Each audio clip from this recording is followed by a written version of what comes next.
पर गोस्वामी ने मना कर दिया और कहा, यहाँ प्रसाद भक्तों को उनके भाव के अनुसार मिलता है, पैसों के हिसाब से नहीं। मुझे ये बात बहुत बुरी लगी। मैंने गुस्से में वह पेड़ा भी गोस्वामी जी को लौटा दिया और मंदिर से बाहर निकल आई। बाहर आकर मैं बहुत निराश हो गई। मैं सोचने लगी कि मैंने अपनी मेहनत के पैसे चढ़ाए और मुझे बदले में सिर्फ एक पेड़ा भी नहीं मिला। दुख और गुस्से में बैठी ही थी कि तभी एक छोटा सा बालक मेरे पास आया। वह मासूम बालक हाथ में प्रसाद का एक लिफाफा लिए हुए था। उसने मुझसे कहा, माई जरा ये प्रसाद पकड़ लो, मैं जूते पहन लूं। मैंने बिना कुछ सोचे समझे उसका लिफाफा पकड़ लिया। वह बालक जूते पहनकर हाथ धोने चला गया।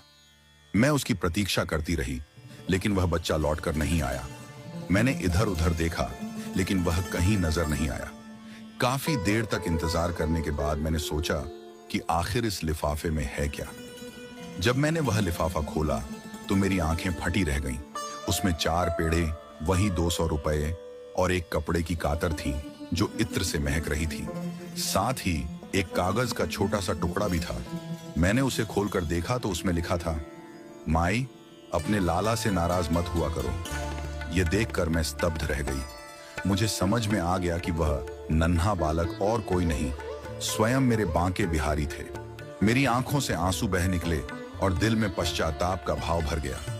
मैंने ठाकुर जी को कोसा था, लेकिन उन्होंने मेरे भाव को समझ लिया था। वह तो प्रेम और भाव के भूखे हैं, धन दौलत के नहीं। यह घटना मुझे जीवन भर याद रहेगी। जब जब मुझे लगता है कि भगवान मेरी सुन नहीं रहे, मैं इस प्रसंग को याद कर लेता हूं और मेरा विश्वास और गहरा हो जाता है। बांके बिहारी जी सच में लीला करने वाले हैं और वह अपने